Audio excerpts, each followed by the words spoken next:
saisi par l'Esprit de Dieu, avec pour ordre de mission la libération et la transformation des âmes. Chers téléspectateurs, mesdames et messieurs, vous êtes sur le point d'écouter le major de sa génération, le révérend pasteur Paul Zank, apôtre des églises Chapelle de la Grâce au Cameroun et partout dans le monde.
Est-ce que tu peux acclamer Jésus bien ce soir? Acclame Jésus bien s'il te plaît. Alléluia. Que Dieu te bénisse. Nous prêchons sur l'onction prophétique des 7 chauffards. Les 7 chauffards qui ont été donnés à Josué par les sacrificateurs, aux sacrificateurs de Josué pour renverser les murailles de Jéricho. Nous avons prêché sur la première trompette, le premier chauffard prophétique, où la grêle est tombée sur les ennemis, d'après Apocalypse chapitre 8, à partir du verset 7. Mais lorsque nous avançons, nous remarquons qu'il y a une deuxième trompette qui a été sonnée, dans le verset 8 d'Apocalypse chapitre 8. La deuxième trompette a été sonnée.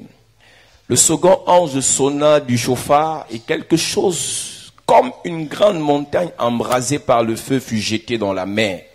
Et le tiers de la mer devint du sang et le tiers des créatures qui étaient dans la mer et qui avaient vie mourut et le tiers des navires périt. Amen. Lorsque le deuxième chauffard a été sonné, la montagne s'est déplacée et la montagne est tombée dans la mer. Ce qu'il faut noter ici, c'est que la montagne ne s'est pas déplacée d'elle-même, elle s'est déplacée après qu'elle eut été embrasée par le feu. Pour que la montagne qui est devant toi soit déplacée, il faut y envoyer du feu. Le problème de l'Église, c'est que l'Église a perdu le feu. Le problème des chrétiens, c'est que les chrétiens ont perdu le feu. Le problème même des serviteurs de Dieu, c'est que nous n'avons plus le feu. Et si tu n'as pas le feu, aucune montagne ne peut se déplacer. Toute montagne qui est devant toi, aucune de ces montagnes ne peut se déplacer. Je causais avec une sœur tout à l'heure qui me parlait d'un rêve qu'elle a eu. Après, elle me dit, pasteur, j'ai peur. J'ai dit gloire à Dieu. Chaque fois que j'écoute un enfant de Dieu qui conjugue de tels verbes ou bien qui dit de tels mots, je ne peux que l'encourager dans cette voie. Et comme j'ai toujours l'habitude de le dire, qu'il te soit fait selon ta foi. Toute personne qui a peur, malgré tous les enseignements que nous donnons, malgré tous les versets que nous donnons, et que au jour d'aujourd'hui, tu peux me dire, parce que tu as vu dans les rêves qu'on t'a tué, parce que tu as vu dans les rêves qu'on veut tuer ton enfant, parce que tu as vu dans les rêves que tu as été licencié, tu me dis, pasteur, j'ai peur, tout ce que je peux te répondre, c'est qu'il te soit fait selon ta foi. Parce qu'il y a des nouvelles personnes qui arrivent dans la foi, dans l'église. Je peux entendre qu'elles ont peur, mais pas un type de personne.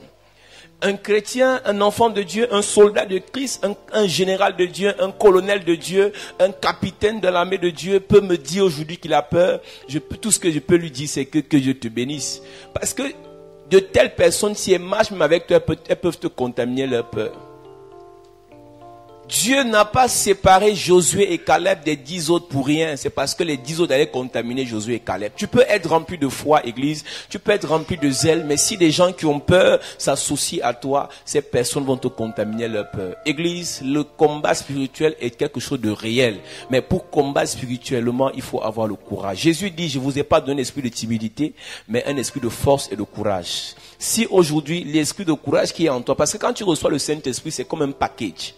Le Saint-Esprit descend dans ta vie comme un package, mais tant que le package n'est pas ouvert, tu ne peux jamais bénéficier de ce qui est dans le package. Et dans ce qui est dans le package qu'on appelle Saint-Esprit, il y a la force. Dans ce qui est dans le package qu'on appelle Saint-Esprit, il y a le courage.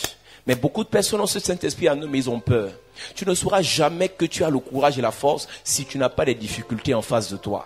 Tu ne sauras jamais que tu as le courage et la force si tu ne fais pas les mauvais rêves. Ne pensez pas que faire les mauvais rêves est synonyme de possession démoniaque. Il y a des mauvais rêves que tu fais parce que tu es possédé. Ça, c'est une chose. Il y a des mauvais rêves que tu fais parce que Dieu veut te montrer ce que le diable veut faire mais qu'il ne peut pas faire. Je dis qu'il y a des rêves que tu fais parce que Dieu veut te montrer le nombre d'ennemis que tu as, mais aucun de ces ennemis ne peut t'atteindre. Et des rêves que tu fais parce que Dieu veut te dire, voilà ce qu'ils ont prévu faire depuis 5 ans, mais ils n'ont pas pu les faire, mais parce que je te protège, ils ne le feront jamais. Le problème, c'est d'identifier pourquoi est-ce que Dieu me montre tel rêve. Alors pendant que Dieu veut te montrer c'est un rêve, pour te dire après, le problème c'est que vous voyez, les rêves que vous avez ne sont pas toute l'histoire. Ça peut être une partie de l'histoire. J'ai vu des gens rêver en disant, oh Paul-Zan, j'ai rêvé que tu es mort par accident. Je dis c'est pas faux, mais le rêve n'est pas fini.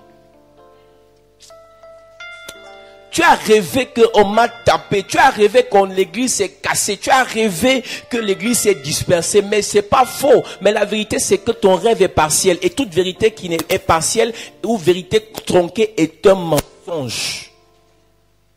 Je suis sûr que ton rêve dans la suite, après que tu aies vu l'église se casser, il y a eu encore reconstruction. Je suis sûr que dans la suite, après que tu aies vu que je suis mort par accident, il y a eu encore résurrection. Non, le rêve négatif que tu as eu a toujours une suite.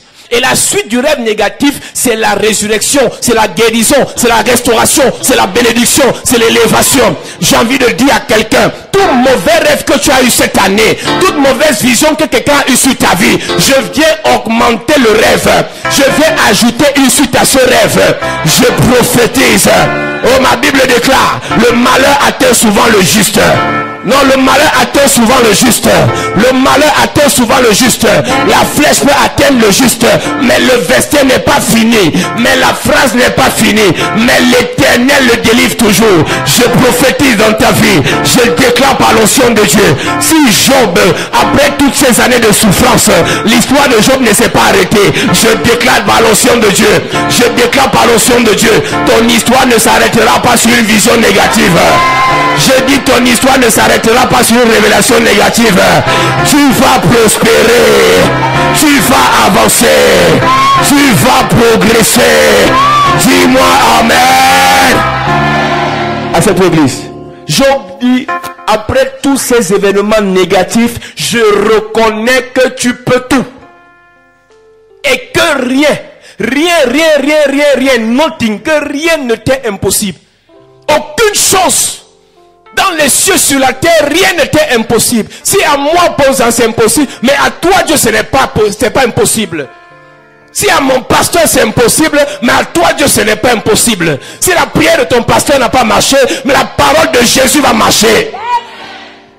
Si ton prophète est limité, Jésus, l'eau de vie, Jésus, la parole vivante, Jésus, l'esprit vivifié, pour lui, rien n'est impossible. Comment quelqu'un peut être à l'église, quelqu'un peut donner ses sacrifices, quelqu'un peut payer ses dîmes et il me dit j'ai rêvé que je suis mort. Il me dit pasteur j'ai peur. Non, je ne suis pas d'accord avec toi. Si tu es dans les voies de Dieu, Dieu te protège. Je connais des gens qui n'étaient pas dans les voies de Dieu. Il y a un qu'on appelait Jonas. Il a désobéi. Il est entré dans le ventre du poisson. Je pose la question église. Est-ce qu'il avait l'air conditionné dans le ventre du poisson? Jonas a fait 3 jours et 3 nuits dans le ventre d'un poisson, mais Jonas n'est pas mort. Et toi qui payes tes dîmes, toi qui crois au Seigneur, toi qui es né de nouveau, toi qui es baptisé, rempli du Saint-Esprit, même si on a vu que tu es dans la tombe, je dis tu ne mourras pas. Je dis tu ne mourras pas. Je dis tu ne mourras pas. Tous ceux qui veulent te tuer mourront à ta place. Je prophétise avant la fin de cette année, tous ceux qui ont mis la main sur toi, sur ton affaire, sur ton ministère, sur ton enfant, la personne mourra à ta place au nom de Jésus. Je déclare par l'onction de Dieu, je prophétise par la puissance de Dieu, tous ceux qui jurent ta mort, tous ceux qui méditent ta chute, ils tomberont à ta place au nom de Jésus. 2000 tombent à ton côté, 10 000 à ta droite. Je prophétise, tu ne seras jamais atteint. De tes yeux seulement, tu regarderas la rétribution des sorciers. Je prophétise, je déclare par la puissance de Dieu, tous ceux qui ont juré sur toi, rien n'arrivera, rien ne se manifestera. Je déclare une saison de retournement de situation. J'ai dit dans tes affaires, retournement de situation. Dans ton ministère, retournement de situation. Dans tes projets, retournement de situation. Dans tout ce qu'ils ont fait, retournement de situation. Dis à ton voisin, retournement de situation. On parle bien, retournement de situation.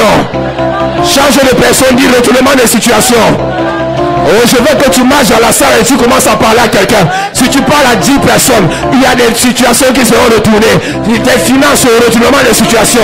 Dans les affaires, retournement de situation. Je vois les gens assis dans la salle alors qu'on est en train de prophétiser.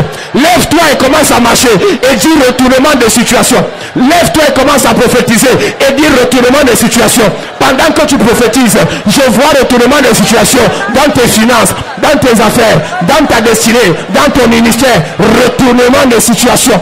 Retournement de situation. Retournement de situation. Retournement de situation. Lève-toi et commence à parler à quelqu'un. Si tu parles au plus grand nombre de personnes, tout ce qui est négatif dans ta vie, il y aura un retournement de situation. Il y aura un retournement de situation. Je prophétise. Je prophétise, je prophétise, je prophétise financièrement, retournement de situation. Dans tes matériels, dans tes affaires, retournement de situation. Dans ton ministère, retournement de situation. Dans ton foyer, dans ton mariage, même si on avait arraché ton mari, on avait arraché ton fiancé, l'affaire était déjà compliquée, je prophétise retournement des situations. Je déclare, même s'il était là dans le coma, il était déjà dans le coma, retournement des situations. Ceux qui s'étaient moqués de Marie et de Marthe, parce que Lazare sentait déjà, la moquerie a changé de corps, la joie a changé de corps. Je dis retournement des situations.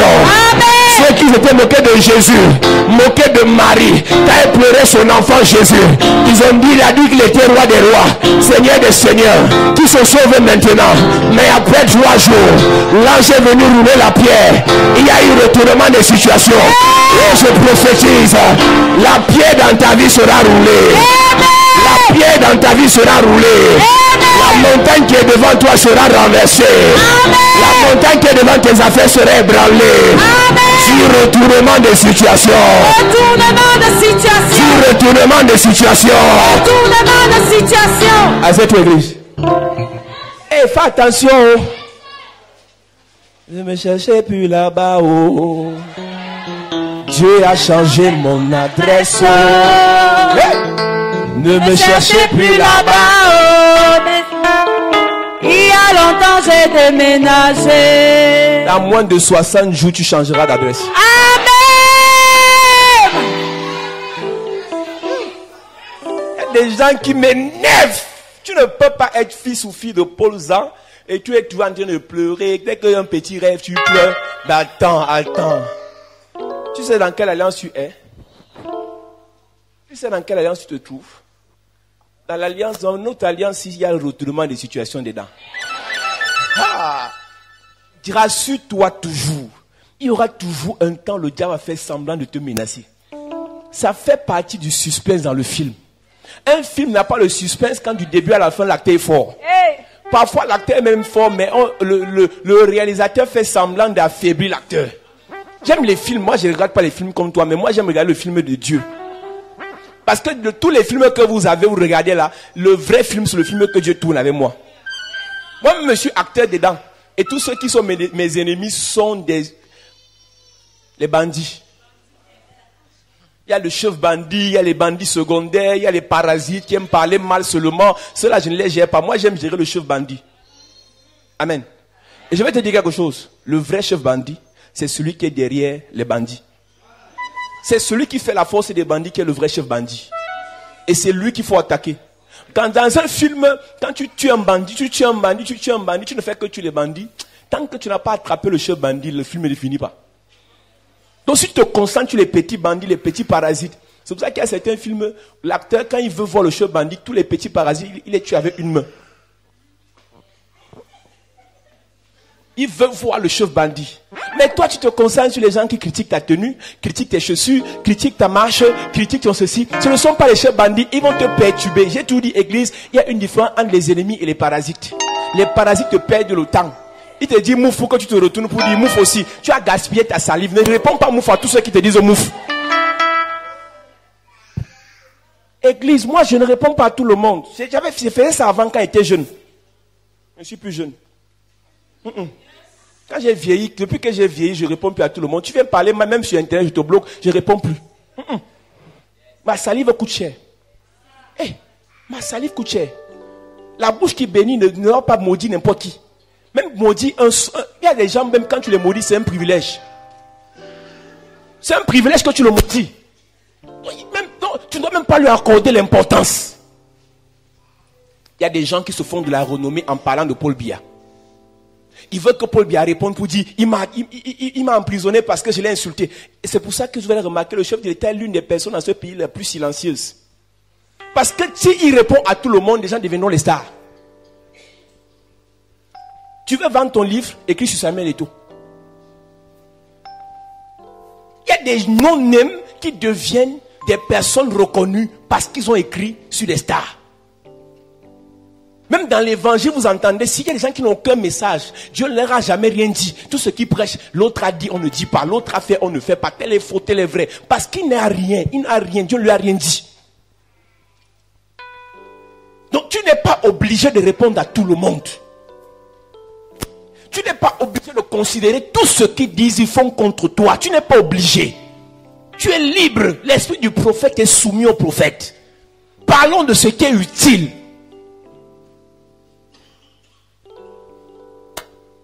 Parlons de ce qui est utile pour notre avancement, pour notre évolution, pour notre décollage.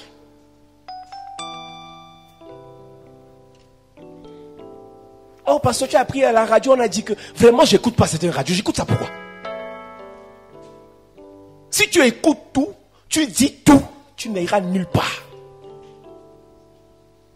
Je vous ai dit ici, église, chacun joue son rôle. Il y a acteur, il y a spectateur. Il y a commentateur. Si tu es commentateur, reste avec les commentateurs, tu vas commenter toute ta vie. C'est ta poisse là-bas, Dieu t'a donné. Vous allez remarquer la plupart des gens qui ont toutes les informations sur tout le monde. C'est pas parce que elles sont spéciales, c'est qu'elles sont maudites. Elles se placent ici, l'info vient la trouver. Il se place là-bas, l'info vient la trouver. Tu es maudit. Tu es né pour parler des vies des gens. C'est une malédiction que d'avoir les infos sur les vies des gens. Parce que le temps que tu pourras consacrer pour traiter tes informations personnelles, tu n'auras jamais. Toujours en train de... On t'appelle, parfois on t'envoie les messages anonymes pour lui dire, est-ce que tu sais que tel a fait que dans le lieu de service? Mon frère, si tu remarques ton numéro, on envoie tous les messages comme ça, change de puce. Tu es maudit. Il y a des gens qui disent qu'ils connaissent toutes les infos du pays, toutes les infos de tel, toutes les infos de ceci. Ça te donne à manger. Depuis que tu as toutes les infos des gens, tu as gagné combien de kilos? Si tu n'as pas gagné en kilos, c'est une malédiction. C'est une malédiction. Donc si tu regardes dans ta vie, tu es le spécialiste des infos. Dans la famille, tu connais tous les fax de tout le monde. Je sais, dans la famille, il y a 3 enfants, ce n'est pas leur père. Le père que tu vois là, ce n'est pas leur père. Moi, je connais le vrai père. Je connais le vrai père. Tu n'as pas remarqué que tonton, tu n'as pas vu tonton, il a une longue tête comme ça, mais son père a une petite tête. Je te dis, sa mère avait trompé son père en 96, je connais. Il y a toujours des gens comme ça dans les familles, il y a toujours quelqu'un comme ça. Et si la personne qui est comme ça dans la famille est dans cette salle ce soir, je te libère au nom de Jésus. Hey. Tu connais tout de la famille. Tu connais le vrai nom qu'on devait donner à tel qu'on ne devait pas donner. Tu connais la date de naissance. Non, on avait plutôt ajouté 2 jours sur son âge de naissance. On avait enlevé 6 mois. On avait, mon frère, tes enfants n'ont rien à manger demain. Quand les femmes dans les familles se rencontrent, parfois les coépouses, la femme du frère, la femme, l'autre femme aussi, elles se retrouvent. L'ancienne, la plus ancienne dans la famille raconte à l'autre toutes les histoires. C'est vrai. C'est comme ça qu'ils sont. Ah bon? Hey, hey. Si je savais, je ne venais pas dans la famille ici. Tu es là. Mouiller, c'est mouiller. Tu vas faire avec. Il y a des gens qui se donnent une certaine importance en parlant des gens. Tu n'es rien. C'est celui dont tu fais allusion qui est quelque chose. Toi qui parles, tu n'es rien. Tu n'es rien. Rien. Il y a d'autres personnes dont maintenant pour montrer qu'il connaît la personne. Si par exemple c'est un ministre, on l'appelle Excellence. Tu l'appelles par son petit prénom pour montrer que... Église, si tu rabaisses quelqu'un que Dieu a élevé, Dieu va t'écraser. Si tu rabaisses quelqu'un que Dieu a honoré, Dieu va t'écraser. Même si tu connais son nom du quartier, si Dieu l'a élevé, il faut l'honorer. Notre quartier, on l'appelle Massayo. Et qui, moi, je te dis non, je le connais, on a grandi ensemble. Ça ne veut rien dire. Il est élevé. Regarde ton Massayo. Il y a 25 ans, on l'appelait Massayo, il y a 25 ans. Maintenant, c'est Excellence. Massayo. Et quand tu le vois, oh Massayo, il va faire comme si tu n'as jamais existé. Je te donne un conseil, église. Quand tu vas rencontrer quelqu'un que Dieu a déjà élevé, même si vous connaissez, vous avez mangé, vous avez fait les papas et maman ensemble, quand vous avez 5 ans, même si vous l'avez quand vous partez au village dans le marigot sans caleçon, c'était avant. Si quand il est déjà élevé, tout le monde respecte, tout le monde l'appelle Excellence, Sa Majesté, soumets-toi dans le même sillage. Ton père à la maison, au bureau, c'est Excellence. Il n'y a pas papa. Tu appelles papa devant les gens, ne te regarde pas. Donc, les Camerounais, surtout les Noirs, pensent que c'est en minimisant, c'est en ridiculisant ce que Dieu a élevé, qu'ils seront élevés. Vous rêvez. Vous rêvez. Tu peux ne plus t'entendre avec une personne qui est élevée, mais si Dieu l'a élevé, reconnais son élévation. Dieu a dit à Abraham, je bénirai ceux qui te béniront. Toute personne bénie par Dieu, tu as le devoir de bénir la personne. Toute personne élevée par Dieu, tu as le devoir de continuer à l'élever. Tu arrives dans le bureau de ta mère, maman, il n'y a pas maman là-bas. Maman, papi a pissé au lit. Tu me dis au bureau comment? Papi a pissé au lit, il n'a pas séché le matin là. Hey. Tu vois une grande dame au bureau, tout le monde la respecte, elle a au moins 15 personnes sous elle. Tu viens lui raconter des affaires de matelas qui n'ont pas séché. Tu veux détruire, tu veux abîmer son charisme. Vous avez souvent, les chrétiens, vous avez souvent des trucs déplacés. Je vous dis, les gars, vous voyez là, à la maison, ils sont simples. Mais dehors, il reprend son manteau de grandeur. Parce que c'est ça la vie. Les choses que Jésus faisait avec ses disciples, il ne faisait pas ça en public. Les choses que Jésus faisait avec ses amis comme Jassier, il ne faisait pas ça en public. Il y avait les niveaux où Jésus mangeait avec les mains, avec ses gars, mais en public, il prenait, il coupait le pain avec le couteau. Pour montrer aussi que non, il est grand. Mais toi, tu veux banaliser tout. Et ce sont des choses comme ça. Toi-même, tu mets des barrières sur ta route. Après, tu dis non, j'appelle, il ne décroche pas. Quand tu le vois souvent, est-ce que tu lui donnes l'honneur qu'il doit lui être donné?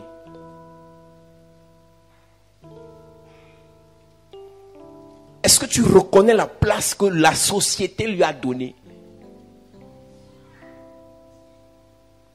Est-ce que tu sais que quand tu rencontres un grand, c'est une parenthèse, le grand peut blaguer avec toi, toi tu n'as pas le droit de blaguer avec. C'est-à-dire c'est lui qui entame la blague, toi tu ne peux pas entamer la blague. C'est lui qui te salue en te claquant l'os, toi tu ne peux pas le faire en premier. C'est lui qui peut te dire on dit quoi, mais si c'est un grand devant toi, tu ne peux pas lui dire on dit quoi. Même s'il a fait la dernière fois, attends que la prochaine fois il le fasse encore en premier. Parce qu'il peut te souiller devant les gens. Les humeurs des grands changent en fonction des situations, des circonstances. Beaucoup de personnes, comme je l'ai dit tout à l'heure, ce n'est pas parce que hier vous avez parlé simplement et gentiment que demain ce sera le cas. Dans la vie, je te parle même dans la Bible, c'est comme ça. Il faut reconnaître ta place. Esther était mariée à Cyrus. Mais Esther, quand Mardochée l'envoie, dit, si je pars le voir et qu'il ne me tend pas le sceptre, je suis mort. Elle était femme d'Assuérus. Quand Assuérus avait mal au dos, c'est elle qui massait. Quand Assuérus avait mal à l'oreille, c'est elle qui massait. Quand Assuérus avait mal aux orteils, c'est elle qui massait. Mais Assuérus, il y avait des lois dans le royaume. S'il ne veut pas te voir et que tu pars vers lui, il te tue. Il donne l'ordre, on te tue. Femme du roi. L'erreur que beaucoup de personnes ont fait dans la vie là, ils se sont mis des montagnes sur leur chemin parce qu'ils n'ont pas respecté l'autorité des gens avec qui ils traitent. Donc quand Mardochée envoie Esther, Esther dit « Hé !» Mais Mardochée a l'assurance que non, Dieu sera avec Esther. Et Dieu a protégé Esther. Si le roi était de mauvaise humeur, Esther, sa vie s'arrêtait, malgré qu'elle était reine. Malgré qu'elle était reine. Nous prêchons sur le deuxième chauffard.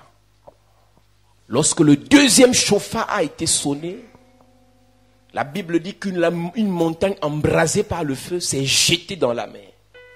Aucune montagne ne peut se jeter elle-même dans la mer. Mais il y a eu une action qui a été produite avant que la montagne ne se jette dans la mer. C'est que lorsque le deuxième chauffard prophétique a été soufflé, le souffle qui est sorti du chauffard a embrasé la montagne. Et c'est le feu qui avait sur la montagne qui a projeté la montagne dans la mer. Lorsque tu lis l'histoire de Zorobabel dans Zacharie chapitre 4, Zorobabel et ses frères Josué, Esdras, Néhémie avaient une mission donnée par Dieu. Ils devaient rebâtir beaucoup de choses. Mais il y a des problèmes qui se sont mis devant Zorobabel en tant que gouverneur. Et Zorobabel a appelé ces problèmes montagnes. Dans la Bible, il y a deux types de montagnes. Il y a des montagnes où Dieu parle à son peuple. Moïse a reçu le décalogue. Moïse a reçu la loi de Dieu sur la montagne du Sinaï. Jésus rencontrait Dieu sur les montagnes, mais aussi des montagnes qui sont des problèmes, qui sont des obstacles, qui sont des difficultés, qui sont des blocages à l'avancement de ce que Dieu t'a donné, de ce que Dieu t'a prédestiné à vivre, à faire et à avoir. Tu peux avoir une mission divine en toi, tu peux avoir une vision divine en toi, mais tant qu'une montagne est devant toi, tu ne pourras jamais avancer. Il y a deux actions à poser quand on est face à une montagne. Soit la déplacer, soit la planir. Je te rappelle que ce n'est plus une affaire physique, église, c'est une affaire spirituelle. Pendant que je méditais sur ce message, Dieu m'a ramené dans deux histoires de Jésus. Une première histoire où les disciples ont été incapables, dans Matthieu chapitre 17, de guérir un enfant lunatique. La deuxième histoire dans Matthieu chapitre 23 ou 24, où Jésus s'est retrouvé en train de maudire le figuier. Et chaque fois qu'il donnait l'explication devant, il parlait de la montagne. Si tu dois avoir un problème où quelqu'un doit être guéri, ou toi tu dois être guéri, et si tu n'arrives pas à arriver à la guérison, c'est une montagne qui est devant toi. Si tu as une situation qui doit être maudite, qui doit être détruite, et tu n'arrives pas à détruire la situation négative, c'est une montagne qui est devant toi.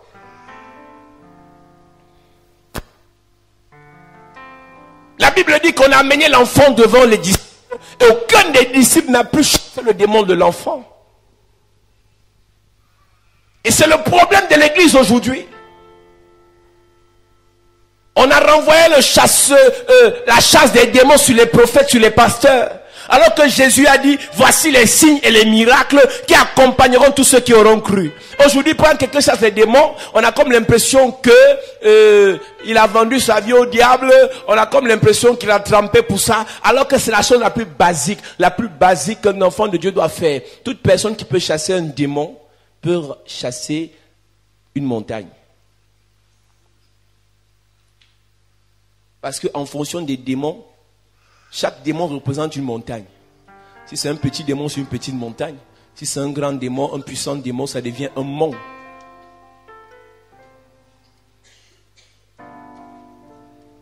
Matthieu chapitre 17.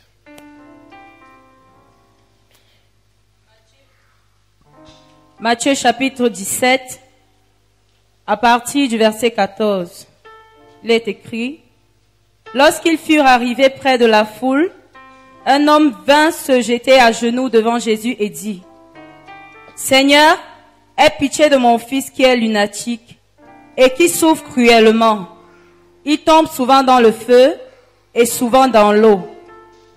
Je l'ai amené à tes disciples et ils n'ont pas pu le guérir. Je l'ai amené à tes disciples, ils n'ont pas pu le guérir. Aujourd'hui, en tant que disciples de Jésus, tout problème qu'on nous amène, on est censé avoir la solution à ces problèmes. Quels sont les problèmes de ta famille? Quels sont les problèmes de ta vie toi-même? Quels sont les problèmes de ta nation? Si notre église ne peut pas apporter la solution aux problèmes des autres, cette église doit fermer. L'église n'a pas pour rôle d'encourager les gens dans leurs problèmes. L'église a pour rôle de sortir les gens de leurs problèmes. Arrêtez de vous faire encourager dans les problèmes. Mais cherchons à sortir des problèmes. Arrêtons d'encourager les gens dans leurs problèmes. Mais sortons-les des problèmes. Pasteur, je dors mal, j'ai les couches de nuit. Alors je dois prier pour toi. Les couches de nuit s'arrêtent. Une fille un jour m'écrit du Liban, elle est une Camerounaise, elle est au Liban. Elle me dit: pasteur, voilà, j'ai les couches de nuit, je rêve que je couche avec mon grand-père qui est mort, je rêve que je couche avec ceci, ainsi de suite. Et je suis allé voir un homme de Dieu là-bas au Liban. Il me dit: si tu as les couches de nuit, surtout avec quelqu'un qui t'est cher, qui est mort, c'est un bon signe, ça prouve que vous vous aimez.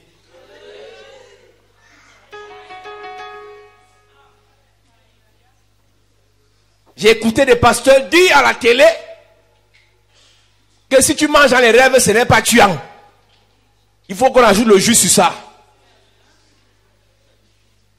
Toi-même, tu sais que quand tu finis de manger dans les rêves, tu te lèves le matin, tu sens qu'il y a un problème spirituel dans ta vie. Mais le pasteur te dit: non, c'est pas mauvais de manger dans les rêves.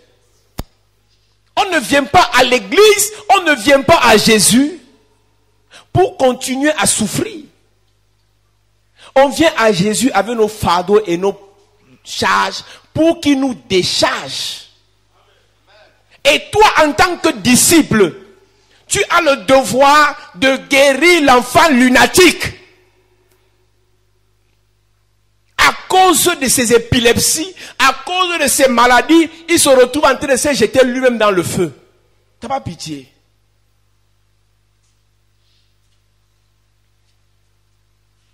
Demain, on parlera dans l'école du ministère des obstacles au ministère. L'une des choses qui poussait Jésus à guérir et à délivrer les gens, C'était la compassion. La compassion. Jésus ne guérissait pas les gens pour qu'on dise qu'il est un grand pasteur, un grand prophète. Il guérissait les gens parce qu'il avait compassion. Ce qui crée obstacle, ce qui crée les montagnes devant les ministres de Dieu, devant les disciples de Jésus, c'est parce qu'ils ne font pas avec les sentiments de Jésus. Quand une personne vient devant toi avec un problème, première réaction, qu'est-ce que Jésus aurait fait à ma place? Comment est-ce que Jésus aurait réagi à ma place? Si tu réagis comme Jésus, tu feras les miracles comme Jésus. Le miracle, dans le miraculeux, puisqu'on parlera demain de vivre dans le surnaturel, dans le miraculeux, les choses se produisent de manière simple. L'onction, vous voyez, se manifester là, c'est pas la magie, c'est pas extraordinaire pour quelqu'un qui connaît comment Jésus fonctionne. Jésus a un problème, libérer son peuple. Jésus a un seul problème, que le royaume s'établisse dans les cœurs. Alors pour que le royaume s'établisse dans les cœurs, il faut que les cœurs soient vidés des substances diaboliques. C'est la raison pour laquelle nous procédons à la délivrance. Une personne qui vient charger des problèmes, des possessions démoniaques, des envoûtements, pour que le royaume de Dieu s'établisse dans son cœur, il faut d'abord que cette personne soit délivrée. C'est la raison pour laquelle lorsque nous commençons les cultes, avant de faire quoi que ce soit, nous prêchons la parole. Et la parole bouscule les esprits, la parole bouscule les blocages, la parole bouscule les barrières et le royaume commence à s'établir. Et lorsque nous commençons à prier, c'est pour confirmer ce que la parole a déjà fait. Jésus avait compassion des gens pour qui il priait. Tu sais pourquoi tes prières ne marchent pas pour ta famille? Tu es en concurrence avec tes soeurs. Tu es en concurrence avec tes frères. Tu es en concurrence avec tes cousines. Si tu n'as pas l'amour, tu n'as pas compassion, les prières que tu fais pour que tes soeurs, tes frères soient sauvés, ça ne marchera jamais. Le royaume de Dieu qui est venu vers les hommes n'est pas venu en comparaison aux autres royaumes. Il n'y a pas match entre le royaume de l'Angleterre, le royaume d'Espagne, le royaume je ne sais pas quoi de ton village et le royaume de Dieu. Il n'est pas venu se comparer aux autres. C'est la raison pour laquelle qu'on a voulu comparer Jésus à Hérode. Il a levé les mains. Hérode, c'est ma créature. Je me compare à ma créature comment? Ils ont voulu opposer Jésus à Hérode. Il est impossible. Le message que nous prêchons, ce n'est pas pour nous comparer aux membres de nos familles. C'est pour les sauver. Arrêtez, Église, d'opposer les pasteurs. Arrêtez, Église, de vous opposer entre vous les chrétiens. Parce qu'un royaume divisé contre lui-même ne peut subsister.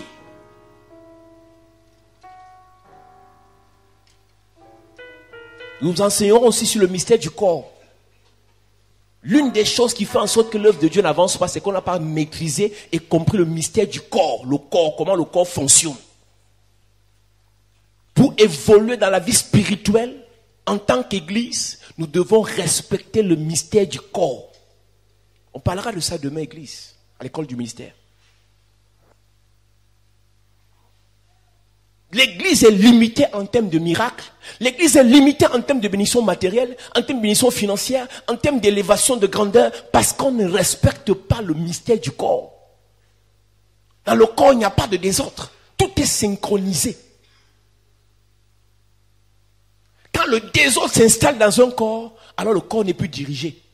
On appelle ça la folie. Quand la main veut faire ce que le pied doit faire, quand la tête veut faire ce que le cou doit faire, on appelle ça la folie. Et aujourd'hui, le corps de Christ vit dans une folie terrible. L'église, chapelle de la grâce, ne peut pas avancer si nous continuons à être des fous. Tu ne veux pas être fou? Reste à ta place. Fais ce qu'on te demande de faire. Fais ce que le cerveau te demande de faire. Et quand tu fais ce que le cerveau te demande de faire, tu le feras selon ce que le cerveau t'a dit. Tu le feras bien.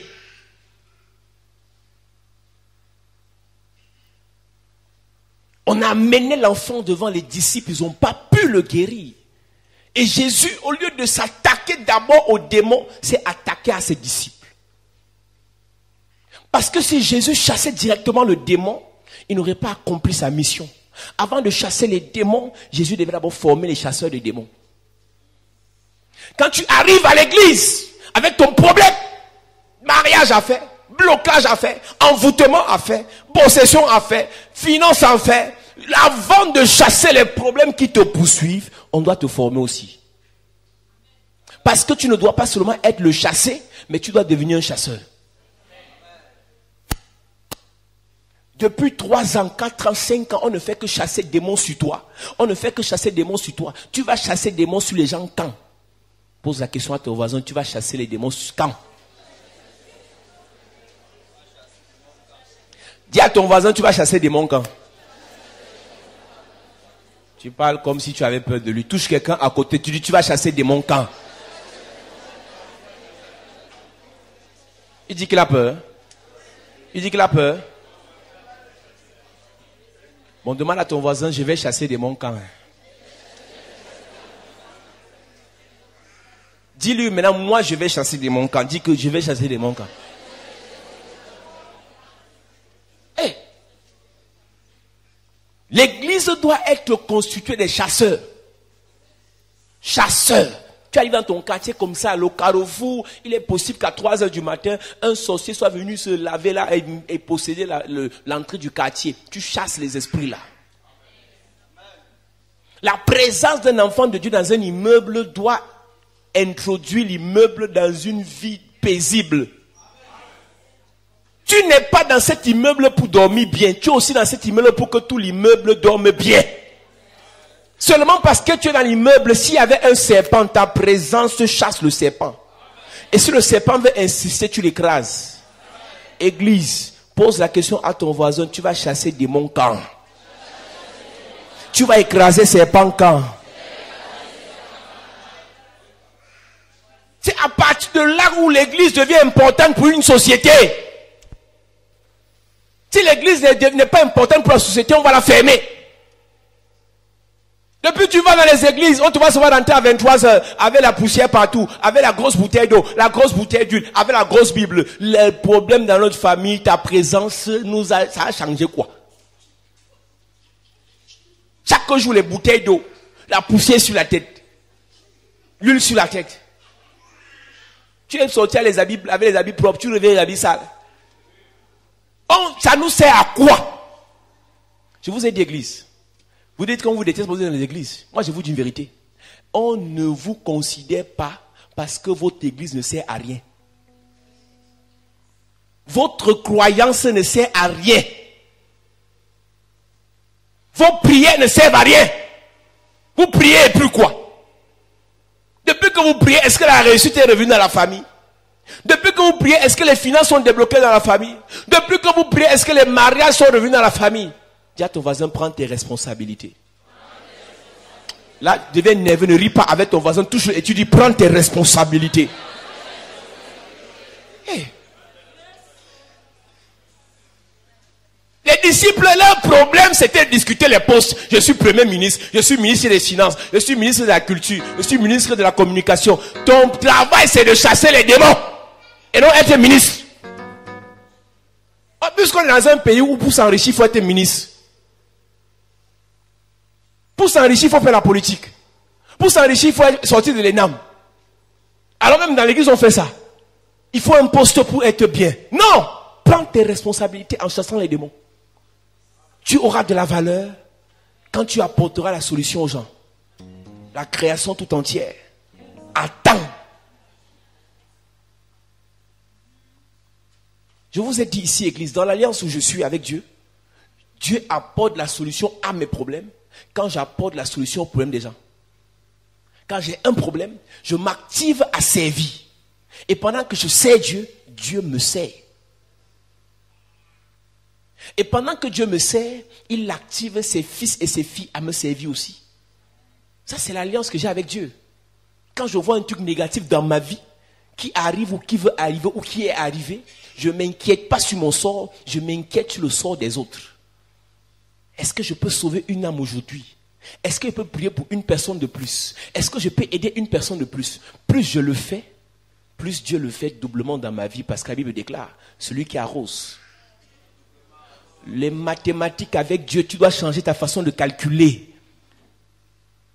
Tout ce que tu veux que Dieu te fasse, fais-le dans la vie d'une autre personne. Et il ne le fera pas dans ta vie, il le fera doublement dans ta vie. C'est pour ça que tu ne peux pas servir Dieu avec un cœur pur sans que Dieu ne te bénisse. c'est que tu es encore possédé, mon ami. Tu sais vraiment Dieu, Dieu va te bénir. On l'a amené chez tes disciples. Reprends la verset là.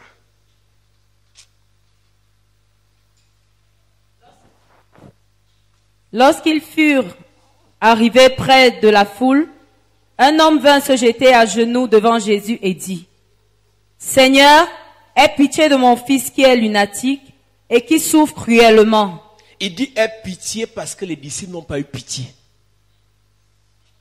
Vous savez pourquoi vous n'arrivez pas à gérer les chrétiens, les enfants de Dieu qui arrivent à l'église? Vous n'avez pas pitié.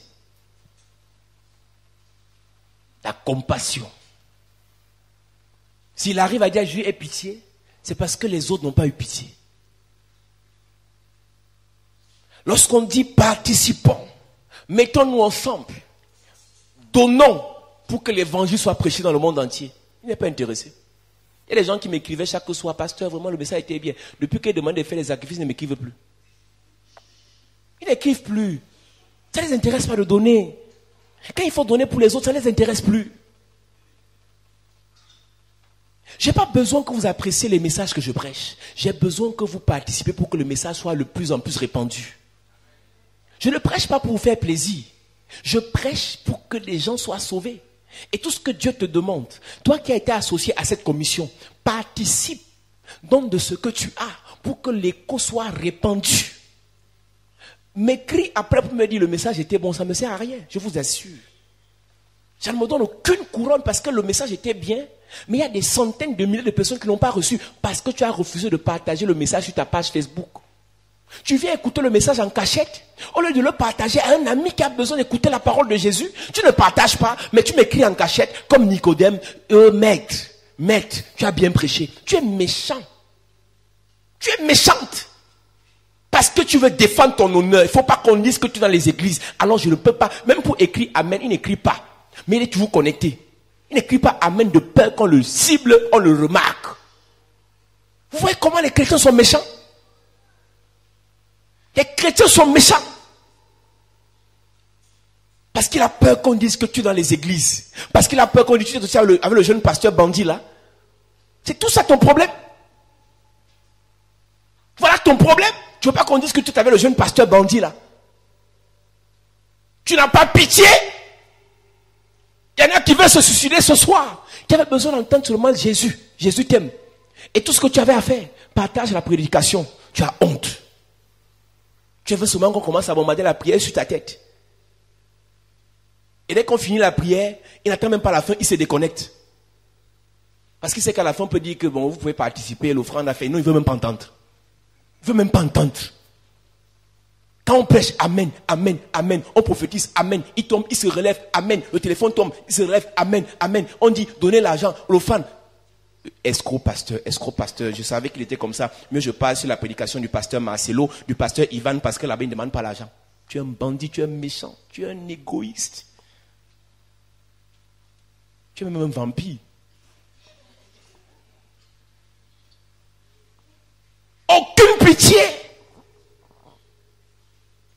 Le monde se meurt. En Californie, après les ouragans, ce sont les incendies. Vous savez qu'on est à la fin des temps. Et vous êtes insensible comme ça. Vous ne pensez qu'à vos familles. Vous ne pensez qu'à vos enfants. Vous ne pensez qu'à vos mariages. Pourquoi l'église est si insensible en cette fin des temps? Tu es en plein Paris. Tu fais une semaine. Tu ne parles pas de Jésus aux gens. Tu vas au travail. Tes collègues ne sont pas au courant que tu pries. Tu vas écouter les directs. Tu n'as rien dépensé plus que le wifi. Tu voles le wifi de l'immeuble. Il ne dépense rien pour écouter la parole. Il ne dépense aussi pour que les autres écoutent. Les méchants. Tout ce qu'ils savent faire. Église, j'ai mal au cœur quand je vois des pasteurs faire des publications pour critiquer leurs collègues. Aujourd'hui, les chrétiens sont devenus des spécialistes. Quand un pasteur publie, pourquoi un pasteur doit entrer à l'église à l'heure de la louange? Un pasteur ne doit pas le faire après la louange. Il entre seulement pour prêcher. Et les chrétiens veulent dire vérité, vérité. Un pasteur ne doit pas faire des publications pour critiquer ses collègues. Un pasteur doit faire des publications pour redresser les chrétiens. Vous êtes discrets. Votre travail, c'est d'aller commenter les publications de critiques sur les pasteurs. Le pasteur qui vient même à l'heure de la prédication, tu ne connais même pas les problèmes qu'il a. Ce qu'il est en train de tuer avec lui, bagarre, étant au bureau avant de venir prendre le micro. Les problèmes de famille qu'il a. Les attaques qu'il a reçues. Les sommations que lui donne spirituellement. Vous venez seulement dire que quel est ce pasteur qui ne peut pas faire la louange à l'église? Quel est ce pasteur qui peut faire adoration? Toi tu adores Dieu, toi tu loues Dieu, tu sacrifies pour Dieu. Tu sais qu'il a sacrifié sa vie, sa famille, son avenir pour prêcher.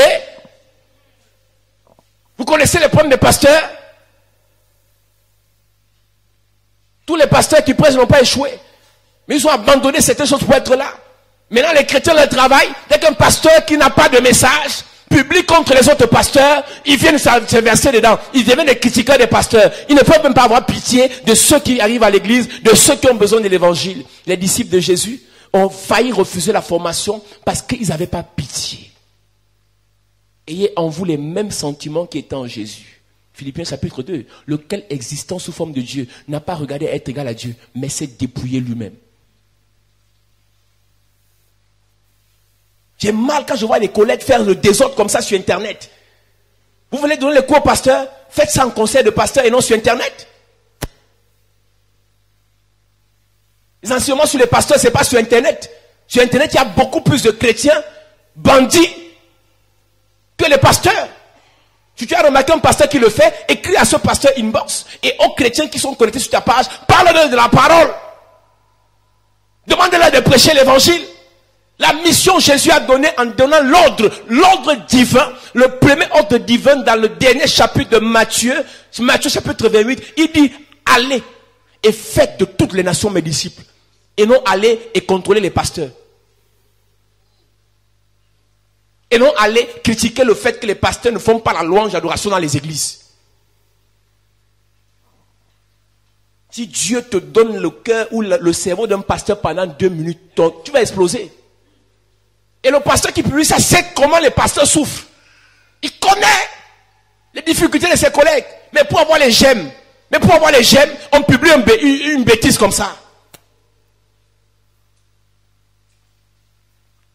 Le problème n'est pas ce que les pasteurs font. Toi, tu fais quoi? Toi, tu fais quoi? Toi, tu fais quoi? Toi, tu fais quoi? La journée est passée. Nous sommes dans la soirée. Tu as fait quoi aujourd'hui? Tu les as vus dans le taxi. Tu n'as pas prêché à quelqu'un.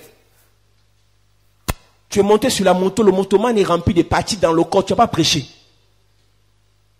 Tu as rencontré les cancéreux aujourd'hui. Ils ont ça dans le sang. Tu n'as pas prêché. Mais quand tu vas tomber sur la publication où on insulte un pasteur, tu vas te verser. L'hypocrisie des chrétiens. L'hypocrisie des chrétiens. On ne sert pas Dieu. On ne sert pas Dieu.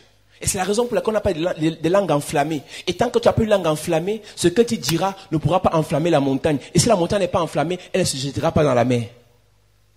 Ce qui a jeté la montagne de l'Apocalypse chapitre 8, verset 8 dans la mer, c'est parce qu'elle était enflammée. Et ce qui l'a enflammée, c'est le son du chauffard. Pour que ta langue soit enflammée, il faut que tu aies les sentiments de Jésus. C'est de l'abondance du cœur que la bouche parle. Le feu ne vient pas de la langue, le feu vient du cœur. Si ton cœur est noir, le feu ne sortira pas. Mais si ton cœur chauffe, si ton cœur a le feu, alors ta bouche récupérera ce qui vient de ton cœur. Et ce qui chauffe ton cœur, ce qui fait brûler ton cœur, c'est le Saint-Esprit. C'est la mission que Dieu t'a donnée. C'est la vision que Dieu t'a donnée.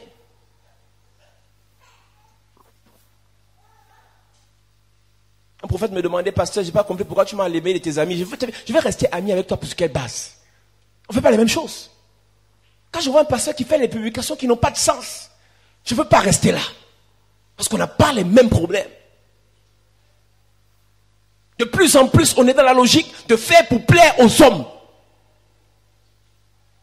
Vos amitiés Facebook, là, ce n'est pas l'amitié. Il y a trop d'hypocrisie.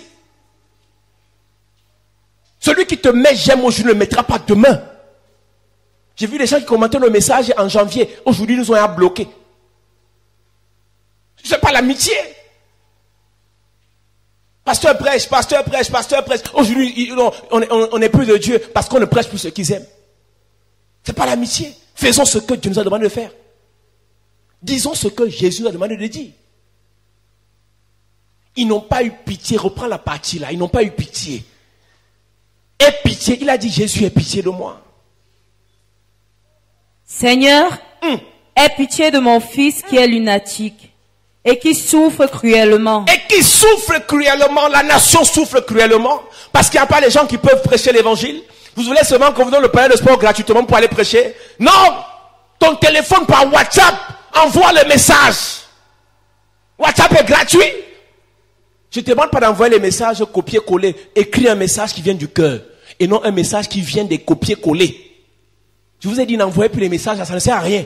Envoie à 15 personnes et tu auras tes bénédictions, c'est les foutaises, c'est la sorcellerie, c'est des envoûtements. Envoie à 50 personnes pour que tu aies les bénédictions, c'est les foutaises.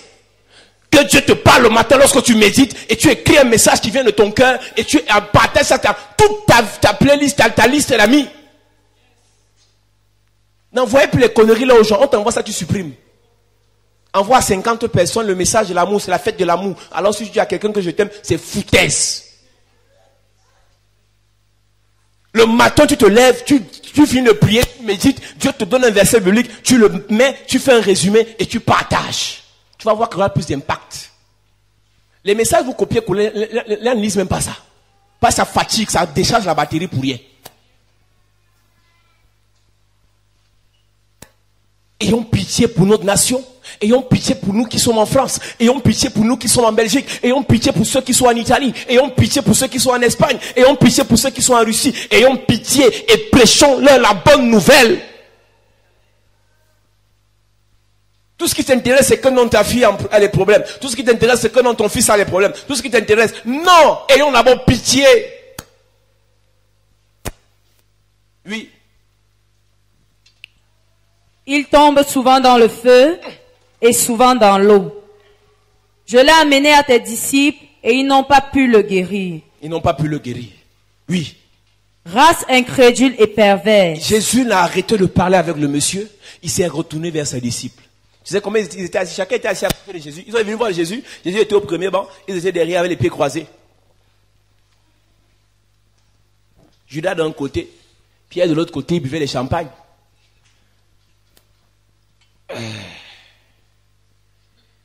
Maître, il faut qu'on parte.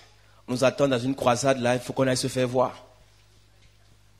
L'autre couriste là-bas, il n'a même pas médité avant de partir chanter. Il attendait à prendre le micro pour faire son show. Le lecteur de la Bible attend faire son show. Le prédicateur attend faire son show. Ils n'ont pas eu pitié.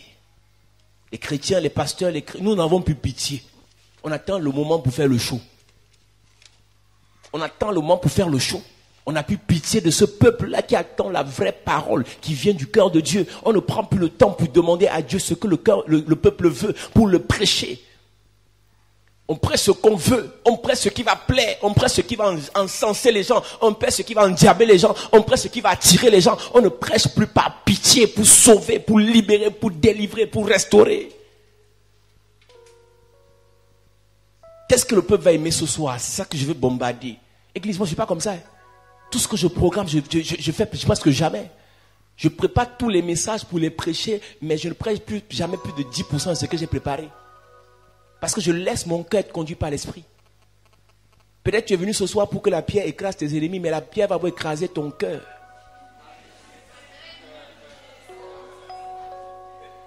Non, il faut arrêter la méchanceté. Il faut arrêter la méchanceté. Tu dois avoir pitié de ceux qui souffrent. Tu dois avoir pitié de ceux qui se meurent. Jésus doit être entendu. Voilà le week-end. Voilà le week-end. S'il te plaît, parle de Jésus. Invite les gens à l'église. Donne-toi à fond. Participe, paye le taxi aux gens. Amène-les à l'église pour que Dieu les délivre. Pourquoi vous êtes méchants comme ça, église? Tu as tes copines qui souffrent. Mais quand c'était pour aller chez les marabouts, tu le faisais rapidement. Maintenant, tu es incapable de prendre ta copine, mon ami. Allons voir mon pasteur. Allons prier. Tu es incapable parce que tu as honte. Moi, te dis que tu es dans les églises. D'autres ne ont même pas besoin, n'ont pas besoin de se déplacer. Ils invitent seulement sur Internet. Même ça, ils refusent. Ils refusent. Parce qu'on va les critiquer. À cause de la critique, vous refusez de servir Dieu. À cause de la critique. Depuis que nous critiquons, ça nous a enlevé quoi? Depuis que nous insultons, ça nous a enlevé quoi? Depuis que nous démontrons par tous les dieux qu'on n'est pas des serviteurs de Dieu, ça nous a enlevé quoi? Pourquoi vous êtes comme ça? Jésus prend la parole, qu'est-ce qu'il dit à ses disciples? Race incrédule et perverse, répondit Jésus. Je croyais que les pervers n'étaient que ceux qui regardaient les films pornographiques. Merci Jésus, tu m'as donné la définition des pervers. Les pervers, c'est ceux qui refusent de prêcher l'évangile. Je croyais que les pervers, c'est ceux qui marchaient les mini-jupes en route. Oh, dans votre église, on porte foulard. Dans votre église, on porte longue jupe. Mais vous ne prêchez pas l'évangile. Vous êtes des pervers. Dans notre église, on marche lentement. Dans notre église, on prend la communion. Dans notre église, on prie matin, midi, soir. Mais si tu ne prêches pas l'évangile, tu es un pervers. Aujourd'hui, on a pensé à la perversité de manière visible, de ce qui plaît aux gens.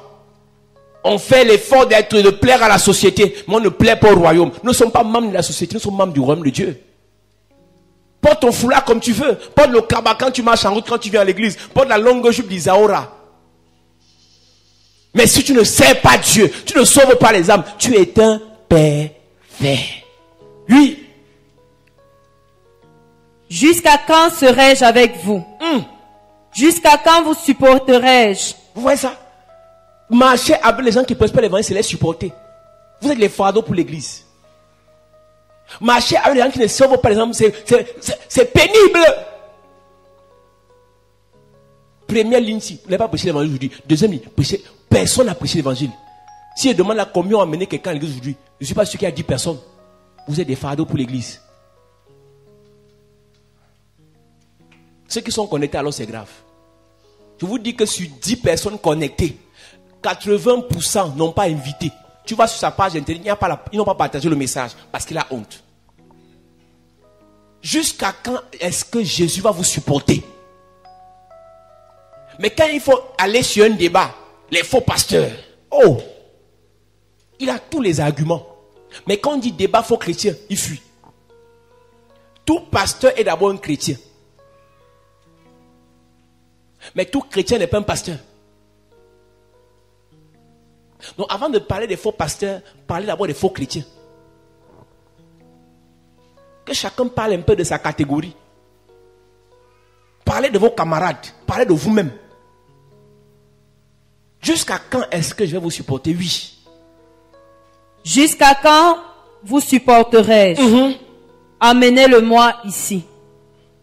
Jésus parla sévèrement aux démons. Pour embraser la montagne, il faut premièrement parler sévèrement à la montagne.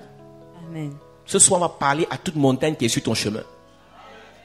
Je n'ai pas dit qu'on va parler sévèrement.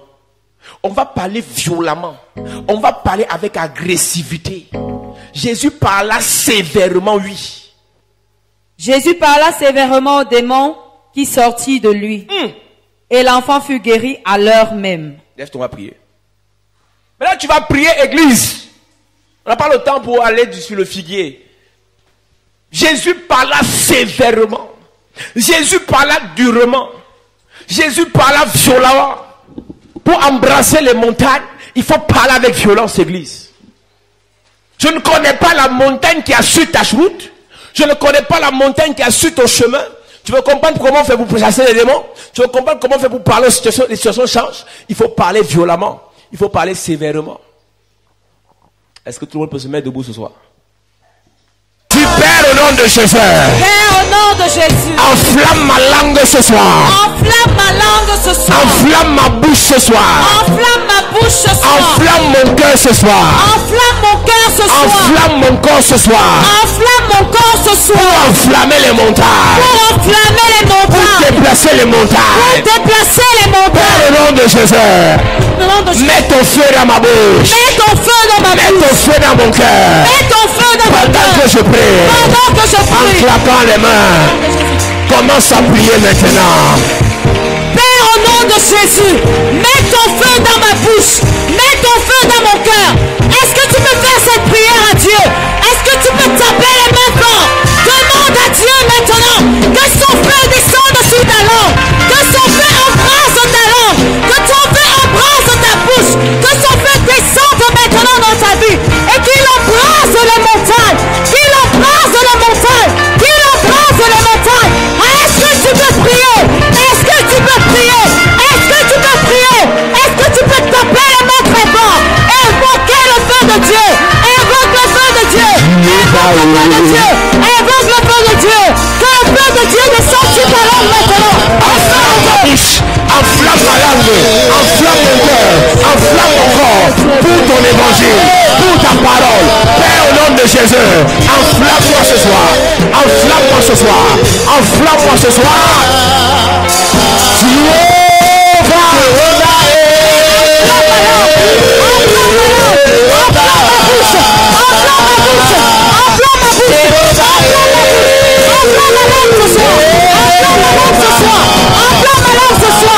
Au nom de Jésus, amen. Amen. Je déclare par l'onction de Dieu, je prophétise, cette montagne sera enflammée. Amen. Cette montagne sera enflammée.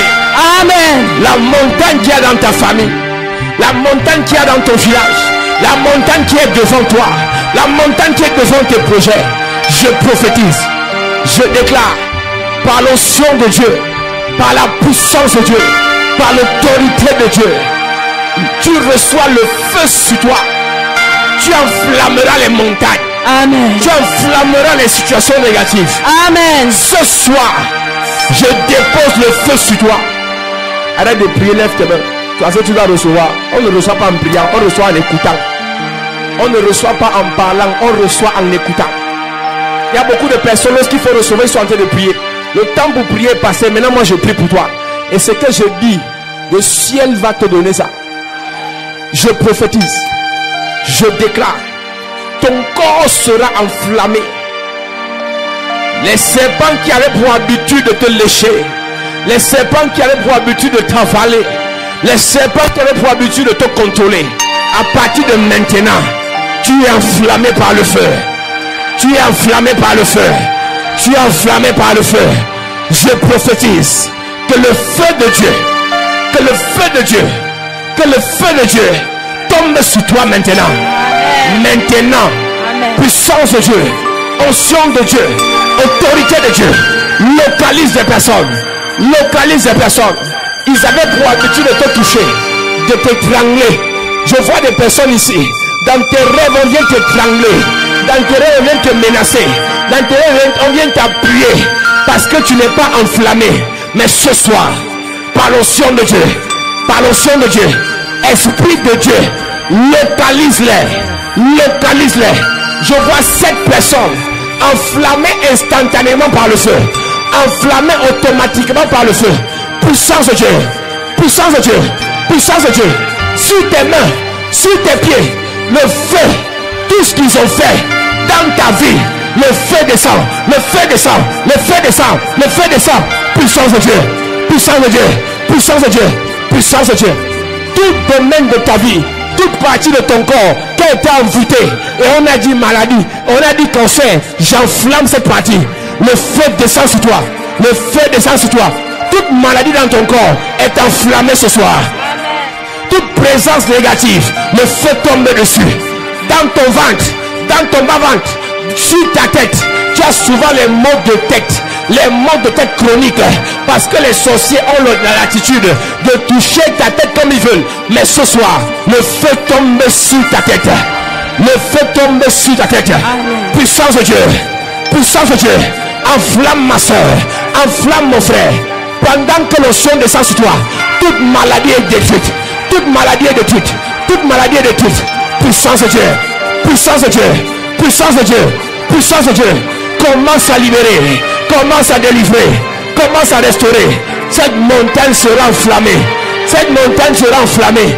Je déclare, je prophétise, le feu qui tombe sur toi te permettra d'enflammer les montagnes de ta famille. Je déclare, tu es sélectionné ce soir par l'onction de Dieu. C'est toi qui enflammeras les montagnes de ta famille. Je prophétise, toute montagne de pauvreté, toute montagne de limitation, toute montagne de blocage, toute montagne d'échec, par ta bouche, par ta parole, par tes actions, cette montagne va se déplacer. Cette montagne va se déplacer. Amen. Cette montagne va se déplacer. Amen. Puissance de Dieu. Puissance de Dieu. Je vois 24 personnes recevoir l'onction dans la bouche. Recevoir le feu dans la bouche. Tu vas cracher le feu. Tu vas cracher le feu. 24 personnes. Esprit de Dieu. Commence à les toucher. Touche sur les mains. Touche sur la bouche. Touche sur les pieds. 24 personnes. Puissance de Dieu. Puissance. Arrêtez, arrêtez, arrêtez, arrêtez. Arrêtez-les. Amenez-les ici. Je prophétise 24 personnes. 24 personnes. Le feu dans ta bouche. Le feu dans ta bouche. Ta parole sera exécutée. Ta parole va agir. Tu prieras pour les malades. Les malades seront guéris. Je déclare. Parole de guérison dans ta bouche. Parole de guérison dans ta bouche. Parole de guérison dans ta bouche. Puissance de Dieu. Puissance de Dieu. Puissance de Dieu. Puissance de Dieu. Reçois. Parole de libération. À ta parole, les chaînes seront brisées sur les mains des gens. À ta parole, les chaînes seront brisées sur les pieds. J'entends Dieu me parler. Tu vas libérer les pierres. Je vois des pierres en prison. L'apôtre Pierre en prison. Tu libéreras des apôtres. Par ta parole. Par ta parole. Tu vas libérer des géants. Tu vas libérer des géants. Tu vas libérer des géants. Je te vois rencontrer des grands. Tu prieras pour les grands. Et les grands seront libérés. Je parle à 4 personnes. Tu prieras pour des géants. Je vois des géants enchaînés. Mais ton évangile va les libérer. Puissance de Dieu. Où sont les 4 personnes localisées par l'esprit, localisées par l'onction, localisées. Tu vas libérer des géants. Tu vas libérer des géants. Tu vas libérer des géants. Tu vas libérer des géants. Onction de Dieu. Onction de Dieu. Onction de Dieu. Localise.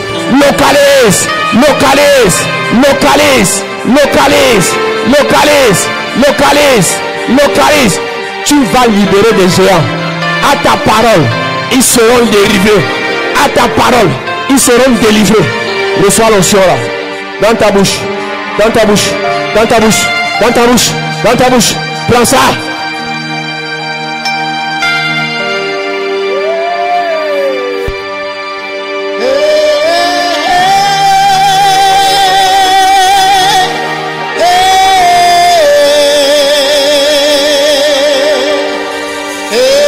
Reçois le feu dans ta bouche. Reçois le feu dans ta bouche. Reçois le feu dans ta bouche. Reçois le feu dans ta bouche. Reçois le feu dans ta bouche. Prends le feu, prends le feu. Tu libéreras des géants. Tu vas libérer des géants. Tu vas libérer des géants. Tu vas libérer des géants. Par ta parole. Par ta parole. Je dis par ta parole. Les géants seront libérés. Tu vas libérer des prisonniers. Prisonniers dans les familles. Prisonniers en sorcellerie. Tu prêcheras. Ils seront libérés.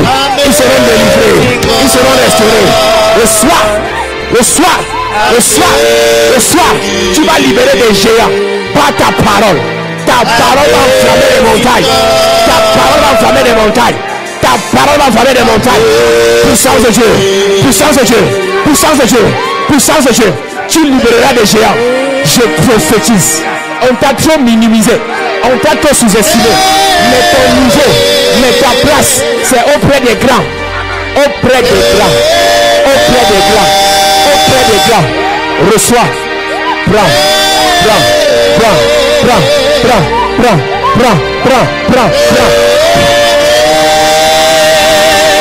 Lève tes mains, je prophétise. Je déclare, par l'onction de Dieu, par la puissance de Dieu, tu vas libérer des géants. Tu prophétiseras et les présidents seront établis. Où est la personne là? Où est la personne là? Ta prophétie va établir les présidents. Ta prophétie va établir les grands. Ta prophétie va établir les forts. Ta prophétie va restaurer les familles. Ta prophétie.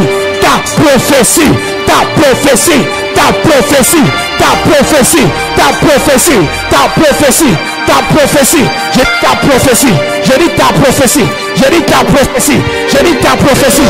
Tu vas libérer les gens. Ta prophétie. Je dis ta prophétie. Reçois. Onction de Dieu. Ta prophétie va libérer les familles. Ta prophétie va libérer les vies entières. Ta prophétie. Lève tes mains ce soir. Je dis ta prophétie. Ce que tu diras sera entendu par le ciel.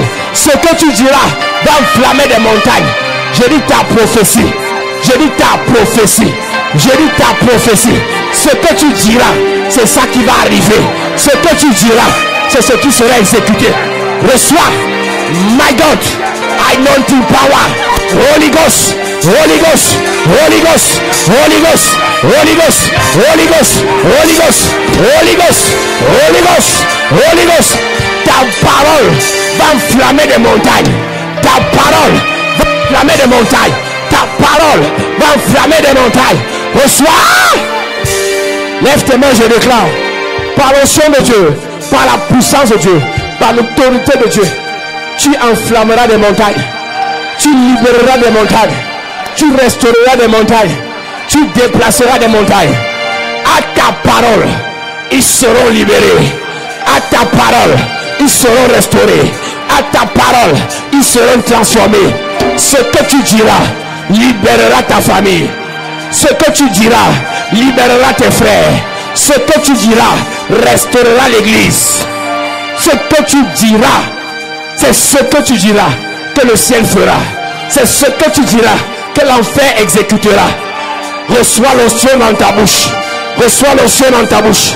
Reçois l'onction dans ta bouche. Reçois l'onction dans ta bouche. Open the floodgates. In abundance. And cause your way to follow me. Open the floodgates. In abundance.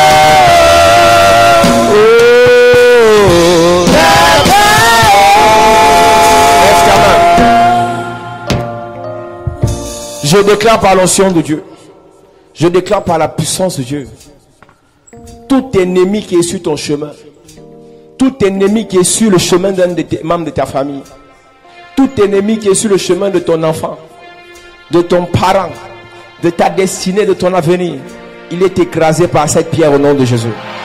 Je prophétise, cette pierre devient des morceaux de grêle, des grêles pour écraser tes adversaires. Je déclare par l'onction de Dieu, cette pierre représente des pierres de grêle de l'Éternel pour écraser tes ennemis. Tous tes ennemis dans ta vie, tous tes ennemis dans la famille, tous tes ennemis dans l'immeuble où tu vis, dans la maison où tu vis, tous tes ennemis là où tu travailles, tous tes ennemis dans ton quartier, tous tes ennemis parmi tes collègues, tous tes ennemis parmi tes ex-amis. Je prophétise, ils sont écrasés par cette onction au nom de Jésus. Je déclare par l'onction de Dieu, ils te feront la guerre, mais tu auras la victoire au nom de Jésus. Ils te maudiront, mais la malédiction retournera sur eux au nom de Jésus. Ils vont déclarer des paroles malveillantes sur toi, mais c'est ça qui va s'appliquer dans leur vie au nom de Jésus. Je prophétise par cette onction, je déclare par cette onction, cette arme que tu as entre les mains, c'est une arme qui sera un projectile contre tes ennemis au nom de Jésus. Même s'il est loin de toi, cette arme sera projetée contre lui au nom de Jésus.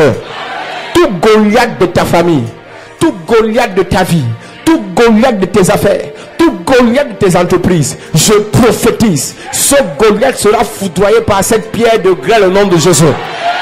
Goliath qui a menacé ta mère, Goliath qui a menacé ton père, Goliath qui a menacé tes frères, Goliath qui a menacé ton avenir, il sera foudroyé au nom de Jésus.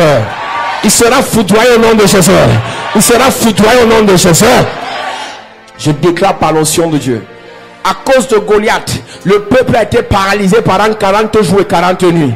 À cause de cet ennemi, votre famille a été paralysée pendant 4 ans, pendant 10 ans, pendant 20 ans, pendant 30 ans. Je viens annuler cette paralysie au nom de Jésus. Tes affaires ont été paralysées à cause d'un Goliath.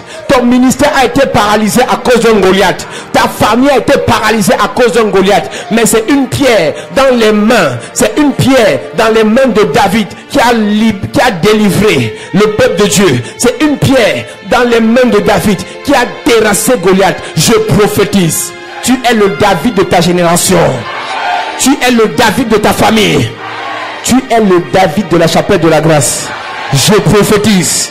Dieu t'établit ce soir comme la personne par excellence. Lorsque Goliath se placera sur notre chemin, c'est toi qui vas le terrasser. Reçois, reçois, reçois, reçois. Dans ce ministère, je dépose l'onction sur les David. Les David, les David, les David, les David. Tes prières vont terrasser Goliath. Tes prières vont terrasser Goliath. Tes sacrifices vont terrasser Goliath. Ton service, ton évangélisation va terrasser Goliath. Je prophétise. Je prophétise. Tu seras un David auprès d'un Saül. Les rois auront recours à toi. Des princes auront recours à toi. Des présidents auront recours à toi. Des PDG auront recours à toi. Parce que tu es un David. Reçois maintenant. Reçois. Reçois. Toute personne sous le son de ma voix reçoit maintenant l'onction de David. L'onction de David. L'onction de David. Puissance de Dieu. Puissance de Dieu. Puissance de Dieu. Puissance de Dieu. Tu vas terrasser les Goliaths. Même si Goliath a 3 mètres. Même si Goliath a 200 kilos. Mais l'onction de Dieu dans ta main va le terrasser. Va le terrasser. Je parle à quelqu'un. Même si dans ta famille, les gens sont stériles, ta prière va briser la stérilité. Même si dans ta famille, les dossiers sont bloqués, ta prière va libérer les dossiers. Même si dans ta famille, les gens ne travaillent pas, ta prière va apporter le travail. Même si dans ta famille, les gens n'avancent pas, ta prière va apporter la progression. Tu es David de ta famille. Tu es David de ta nation. Tu es David de ta génération. Maintenant, je prophétise l'onction de David.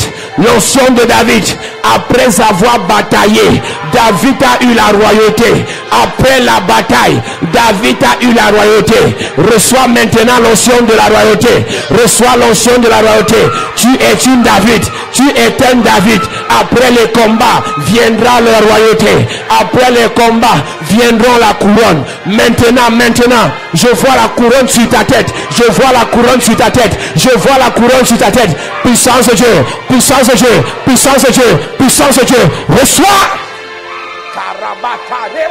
Lève tes mains s'il te plaît. Lève tes mains.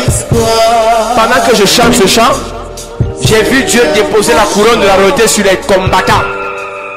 S'il te plaît, lève tes mains. Lève tes mains bien. S'il te plaît.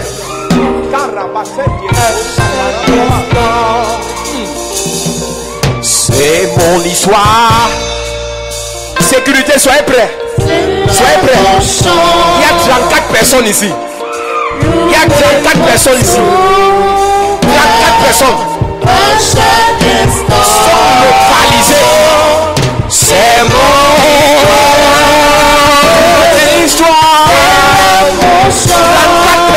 34 personnes. Sécurité.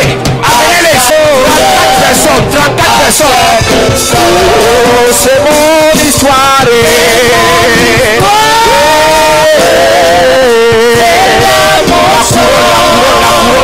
La couronne.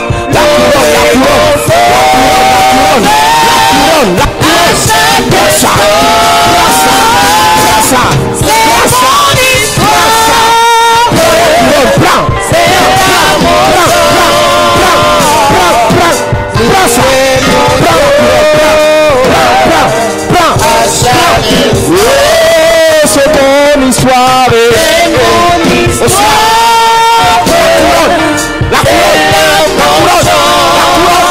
La couronne. Le soir. Jesus. Le soir. Puissance de Dieu. La couronne qui est envolée est restituée. La couronne qu'on a dérobée est restituée. Le soir. C'est mon histoire. La couronne est restituée. restituée. La couronne est restituée. La couronne est restituée. La couronne est restituée. La couronne est restituée. La couronne est restituée. La couronne est restituée. Je dis ta couronne est restituée. Prends.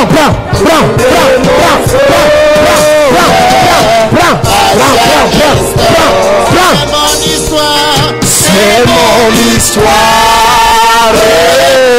C'est là mon chant. La couronne est restituée. La couronne est restituée. La couronne est restituée. La couronne est restituée.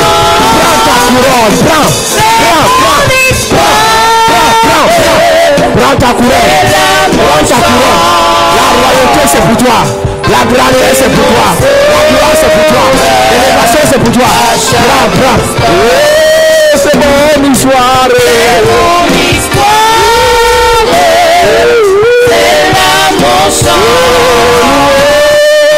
Louez mon sauveur à chaque instant. C'est mon histoire. C'est là mon chant. Louez mon sauveur à chaque instant. Ô séculaire, frappez pour moi. Lève tes mains s'il te plaît. Sur le calvaire, je viens à toi. Tu fais mes chutes, oh mon sauveur. Tu vois mes luttes et ma douleur. Je déclare par l'onction de Dieu. Je déclare par l'onction de Dieu. Je déclare par la puissance de Dieu. Ta couronne est restituée. Dans tes affaires, dans tes entreprises, dans ton ministère, ta couronne est rétablie. Ta couronne est remise sur ta tête. Tu vas régner. Tu progresseras. Tu avanceras. Tu décolleras. Tu vivras. Je dis tu vivras. Tu ne mourras pas d'une mort précoce.